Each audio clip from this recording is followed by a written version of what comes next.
श्रोता बंधु मानू कुलमणि पंडार नवेदन जे श्रृंखलार सहित शुणु आमूल चूड़ शुणिले जानीपारे मझिरे मझिरे केउठी कौन कहुच्छी। आज आम अच्छे बुधवार कहवा एवं गुरुवार 12 तारीख विषय आज कहवा। तेणु गुरुवार घटना है सूर्य उदय 6:18 पर सूर्यास्त 5:42 पर अशुभ समय दिन 1:25 रु 2:52। आम आलोचना करुचे आसंता काली गुरुवार 12 तारीख उपर। बंधुगण आम समस्ते संसारी ना किए सन्यासी अच्छे सन्यासी कहीं नुह किंतु आपण खुशी हे जे बहु सन्यासी शुणुचंती। से माने कहती जे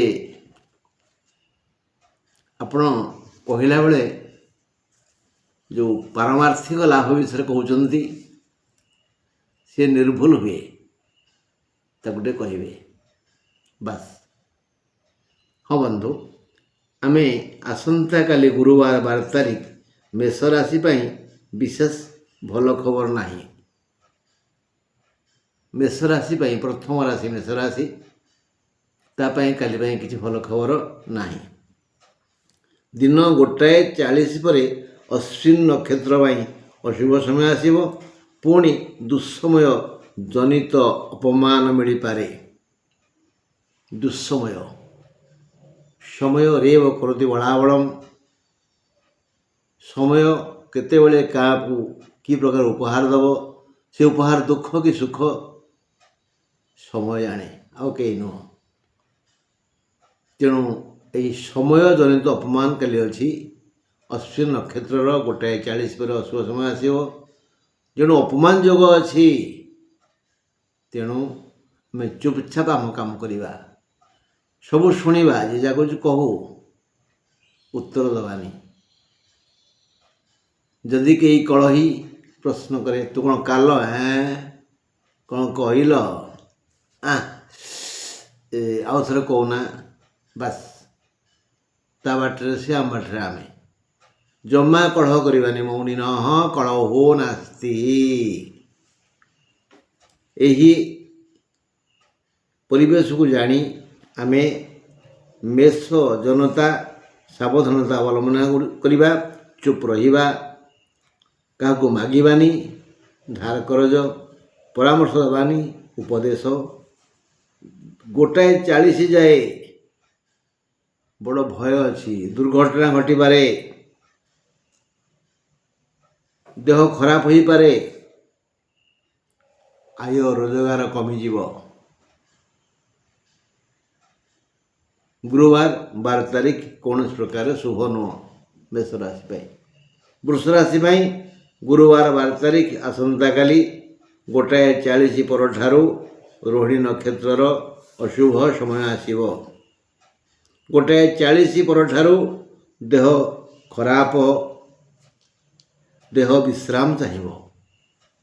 1:40 पर देह विश्राम चाहिए। ताने आम कौन जानले ऊपर बेला वृष राशि अशुभ समय आसूची। सकाल ओली 1:40 जाए देह मुंड भल रही। तेणु जितेबले भल अच्छी आम किसी काम कर जानिले ऊपर बेला 1:40 पर देह विश्राम खोज देह विश्राम चाहिए। आलस्य लगे असुस्थता लगी राति कथा रोहिणी नक्षत्र व्यक्ति माने सावधान रहा उचित। मात्र दिन 1:40 जाए आय रोजगार बढ़ी बढ़ी चलो बढ़िया हेब सबू काम समस्त संपर्क ठीक ठाक चलो। 1:40 पर हताशा भाव आसीज। यह जानी सकल जनता सकाळ ओली ଯଥା ଶକ୍ତି ନିଜ ନିଜର ବୃତ୍ତି ବ୍ୟବସାୟ ଓ ସେବା ପ୍ରତି ଟିକେ ଅଧିକ ଆଗ୍ରହ ପ୍ରକାଶ କଲେ ଭଲ। ଜାଣିଗଲେ ଯେ ଆସନ୍ତାକାଲି ଗୁରୁବାର 12 ତାରିଖ 1:40 ପରେ ଭଲ ସମୟ ନାହିଁ, ଦେହ ଉପରେ କୁପ୍ରଭାବ ପଡ଼ିବ। 1:40 ପର୍ଯ୍ୟନ୍ତ ଦେହ ଭଲ ଅଛି, ତେଣୁ ସକାଳ ଓଳି ଟିକେ ଅଧିକ ପରିଶ୍ରମ କରିଦେବା ନା କ'ଣ କହୁଛନ୍ତି?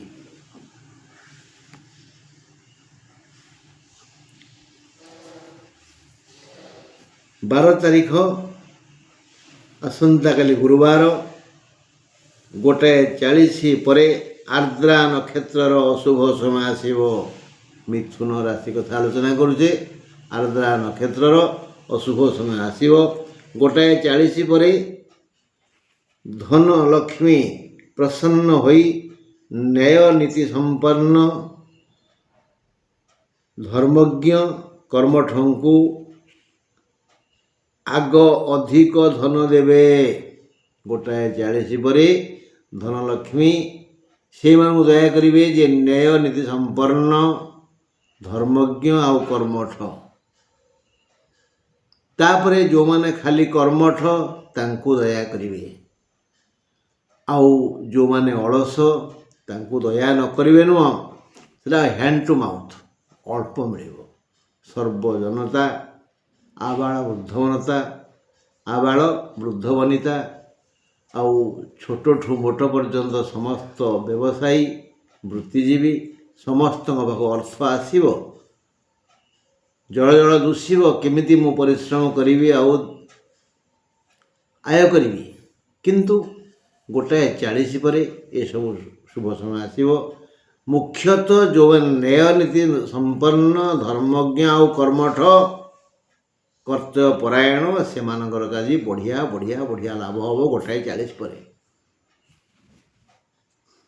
12 ତାରିଖ ଆସନ୍ତାକାଲି ଗୁରୁବାର 1:40 ପରେ ଆର୍ଦ୍ରା ନକ୍ଷତ୍ରର ଅଶୁଭ ସମୟ ଆସିବ। 1:40 ପରେ ଧନଲକ୍ଷ୍ମୀ ଦୟା କରିବେ।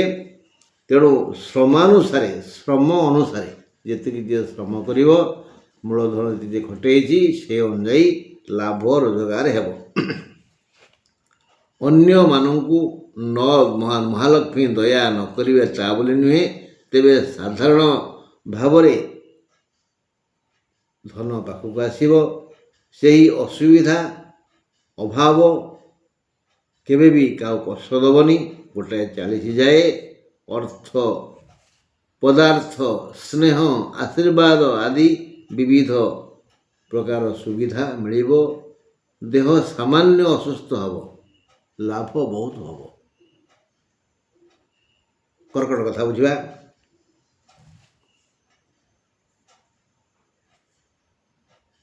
ଆସନ୍ତାକାଲି ଗୁରୁବାର 12 ତାରିଖ କର୍କଟ ରାଶି ପୁଷ୍ୟା ନକ୍ଷତ୍ରର 1:40 ଠାରୁ ଅଶୁଭ ସମୟ ଆରମ୍ଭ ହେବ। ଆଦର୍ଶ ଚରିତ୍ରବାନ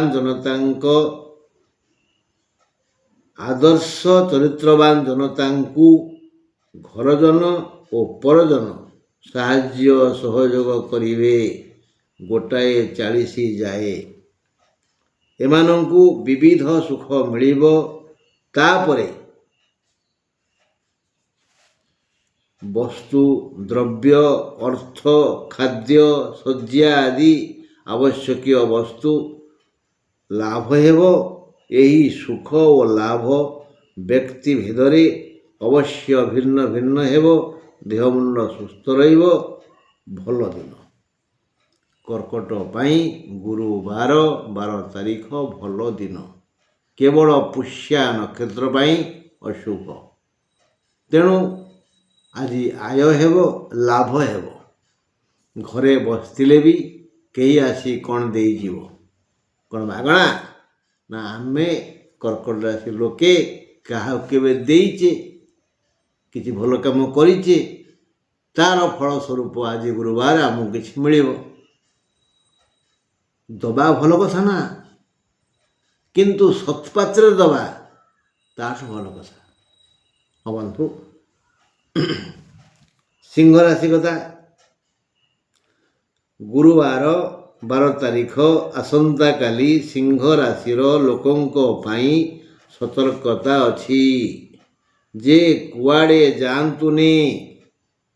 ଯାତ୍ରାରେ ବିଘ୍ନ ଆସିବ, କ୍ଷତି ହେବ। 1:40 ଯାଏ ଅସୁସ୍ଥ ରହିବେ। ପୁରୁଣା ରୋଗ ଅସ୍ତବ୍ୟସ୍ତ କରିବ। 1:40 ପରେ ମଘା ନକ୍ଷତ୍ରର ବିଶେଷ ଅସୁବିଧା ହେବ, ଅଶୁଭ ସମୟ ଆସିବ। 1:40 ପରେ କ୍ରମଶଃ ଆରୋଗ୍ୟ ହେବେ, ଶାନ୍ତି ସୁଖ ଫେରିବ, କର୍ମ ପ୍ରତି ଆଗ୍ରହ ବଢ଼ିବ, କର୍ମ ଯୋଜନା କାର୍ଯ୍ୟକାରୀ ହେବ, ଆୟ ଅମଳ ବଢ଼ିଯିବ, ନାନାବିଧ ସୁଖ ମିଳିବ। 1:40 ପରେ ଭଲ ସମୟ। କ'ଣ ବୁଝିଲେ? ସିଂହ ରାଶିର ଉପର ଓଳି ଭଲ, ସକାଳ ଓଳି ଖରାପ। ତଥାପି ସତର୍କ କରାଗଲା, କୁଆଡ଼େ ଯାଆନ୍ତୁନି, ଯାତ୍ରାରେ କ୍ଷତି ହେବ, ଆକ୍ସିଡେଣ୍ଟ ହେଇପାରେ, ବାଡ଼େଇ ବୁଡ଼ା ହେଇଯାଇପାରେ। ଅତି ଜରୁରୀ ନଥିଲେ ସିଂହ ରାଶି ଲୋକେ କୁଆଡ଼େ ଯାଆନ୍ତୁନି। ହଁ, ସକାଳ ଓଳି ଅସୁବିଧା ବେଶୀ। 1:40 ପରେ ସବୁ ଦିଗରୁ ଭଲ ହେବ। ତଥାପି ଯାତ୍ରା ବନ୍ଦ। ହଁ, ଏବେ କନ୍ୟା କଥା। ଆସନ୍ତାକାଲି 12 ତାରିଖ ଗୁରୁବାର, କନ୍ୟା ରାଶିର ହସ୍ତା ନକ୍ଷତ୍ରର 1:40 ପରେ ହାନି ହେବ। ସିଂହ ରାଶିର ମହିଳାଙ୍କ ପାଇଁ କାଲି ଘାତ ଚନ୍ଦ୍ର, କନ୍ୟା ରାଶି ମହିଳାଙ୍କ ପାଇଁ ମଧ୍ୟ ଘାତ ଚନ୍ଦ୍ର। ତେଣୁ ଆସନ୍ତାକାଲି 12 ତାରିଖ ଗୁରୁବାର, କନ୍ୟା ରାଶିର ହସ୍ତା ନକ୍ଷତ୍ରର 1:40 ପରେ ହାନି ହେବ। 1:40 ପରେ ଅସୁସ୍ଥ ହୋଇପାରନ୍ତି। ଦେହ ପରାସ ଲାଗିବ, ବିଶ୍ରାମ ଦରକାର ପଡ଼ିବ। ପୁରୁଣା ରୋଗ ଥିଲେ ଅଧିକ ପୀଡ଼ା ଦେବ। ହସ୍ତା ନକ୍ଷତ୍ରଧାରୀ ହୁସିଆର। ମାତ୍ର 1:40 ଯାଏ ମାନେ ସକାଳ ଓଳି ଭଲ ସମୟ, ବଢ଼ିଆ ଆୟ ଅମଳ ହେବ। ସମସ୍ତ କର୍ମଜୀବୀ ଭଲ ଆୟ କରିବେ। ଏହା ଜାଣି ଟିକେ ଅଧିକ ପରିଶ୍ରମ କରନ୍ତୁ ନା। ବୁଝିହେଉଛି? କେତେବେଳେ କ'ଣ ହେବ ଜାଣିଗଲେ ଏଇ ଦୃଷ୍ଟିକୋଣରୁ କେଉଁ ଓଳି କ'ଣ କରିବା ବିଚାର ଆପଣଙ୍କର। 12 ତାରିଖ ଗୁରୁବାର, ଆସନ୍ତାକାଲି ତୁଳା ରାଶି ସ୍ୱାତି ନକ୍ଷତ୍ରର ଦିନ 1:40 ପରେ ଅଶୁଭ ସମୟ ଆସିବ। 1:40 ଯାଏ ଅର୍ଥନାଶ ହେବ, ମନ ଅଧୀର ବ୍ୟାକୁଳ ହେବ, ସାମାନ୍ୟ ଦେହ ଖରାପ ହୋଇପାରେ। ମାତ୍ର 1:40 ପରେ ମନ ଆକାଶରୁ ଭସା ବାଦଲ ଘୁଞ୍ଚିଯିବ।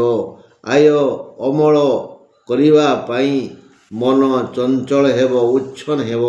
ସମସ୍ତ ବୃତ୍ତିରୁ ନିଜ ଯୋଗ୍ୟତା, ମୂଳଧନ ଓ ଶ୍ରମ ବ୍ୟବହାର ଅନୁସାରେ ଆୟ ବଢ଼ିଯିବ। 1:40 ଯାଏ ଅଶୁଭ। ତୁଳା ରାଶିର ଗୁରୁବାର 12 ତାରିଖ। 1:40 ପରେ ସ୍ୱାତି ନକ୍ଷତ୍ରର ଅଧିକ ଅଶୁଭ। 1:40 ପରେ ସମସ୍ତ ତୁଳାରାଶି ଜନତାଙ୍କର ଶୁଭ ସମୟ ଆସିବ। ଧୀରେ ଧୀରେ ସୁସ୍ଥ ଲାଗିବ, ଶାନ୍ତି ଲାଗିବ, ମନ କର୍ମଚଞ୍ଚଳ ହେବ। କେମିତି ମୁଁ ମୋ କର୍ମ କରି 2 ପଇସା ରୋଜଗାର କରିବି, ଏ ଚିନ୍ତା ମୁଣ୍ଡକୁ ଆସିବ। ତେଣୁ ନିଜ ବୁଦ୍ଧି, ବିଦ୍ୟା, ଶ୍ରମ ଓ ବ୍ୟବହାର ଅନୁସାରେ ତୁଳାରାଶି ଲୋକମାନେ ଅଧିକରୁ ଅଧିକ ଆୟ ରୋଜଗାର କରିବେ। ବାସ୍। ଗୁରୁବାର, ଆସନ୍ତାକାଲି 12 ତାରିଖ, ବିଛା ରାଶିର 1:40 ଯାଏ ବଢ଼ିଆ ଦିନ। ନାନା ଦ୍ରବ୍ୟ ପ୍ରାପ୍ତି ହେବ। ସମସ୍ତ ବୃତ୍ତିଧାରୀ ଭଲ ଆୟ ଅମଳ କରି ଖୁସି ହେବେ। ଖାଦ୍ୟ, ବସ୍ତ୍ର, ବାସଗୃହ ଆଦି ସୁଖ ମିଳିବ। ଶୟନ ଓ ଭ୍ରମଣ ସୁଖ ବି ମିଳିବ। 1:40 ଯାଏ ପୂର୍ଣ୍ଣ ସୁସ୍ଥ ରହିବେ। 1:40 ପରେ ଅନୁରାଧାର ଅଶୁଭ ସମୟ ଆସିଯିବ। ଧନ ରୋଜଗାର ହେବ, ମାତ୍ର ମନ ମାନିବନି। ମନ ଆକୁଳ ବ୍ୟାକୁଳ ହେବ, କର୍ମ ଯୋଜନା ସଫଳ ହେବନି। 1:40 ଯାଏ ଭଲ ସମୟ ବିଛା ରାଶିର। 1:40 ପରେ ମନ୍ଦ ସମୟ ବିଛା ରାଶିର।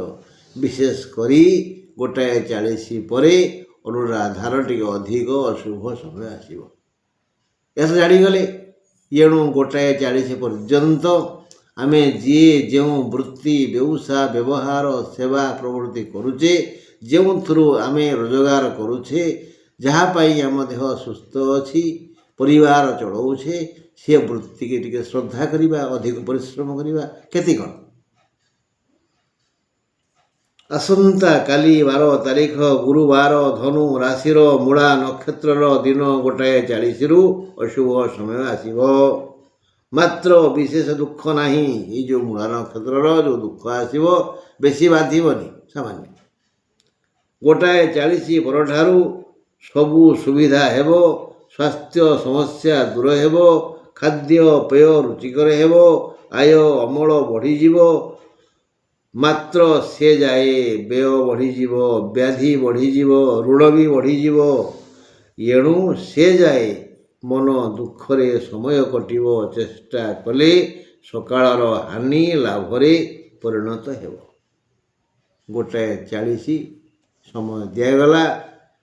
ତେଣୁ 1:40 ପର୍ଯ୍ୟନ୍ତ ଟିକେ ଅସୁବିଧା ଅଛି। 1:40ରୁ ଅଶୁଭ ସମୟ ଆସିବ। 1:40ରୁ ଅଶୁଭ, ତାପରେ ଉପରଓଳି ଖରାପ। 1:40 ଯାଏ ମାନେ ସକାଳ ଓଳି ଭଲ, ସକାଳ ଓଳି ସବୁ ଦିଗରୁ ଭଲ।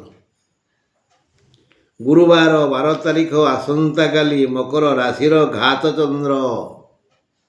ମକର ରାଶିର ଘାତ ଚନ୍ଦ୍ର। ସିଂହ ରାଶି ମହିଳାଙ୍କର ଘାତ ଚନ୍ଦ୍ର। ତୁଳା ରାଶି ମହିଳାଙ୍କର ଘାତ ଚନ୍ଦ୍ର। ମକର ରାଶି ମହିଳାଙ୍କର ଘାତ ଚନ୍ଦ୍ର। ପୁଣି 1:40 ପରେ ଶ୍ରବଣା ନକ୍ଷତ୍ରର ଅଶୁଭ ସମୟ ଆସିବ। ଏହି 1:40 ଯାଏ ସବୁ ଠିକ୍ ଠାକ୍ ଚାଲିବ। ଯେଣୁ 1:40 ପରେ ବ୍ୟୟ ବଢ଼ିଯିବ, ଦେହ ଅସୁସ୍ଥ ହେବ, ଯନ୍ତ୍ରଣା ବଢ଼ିଯିବ।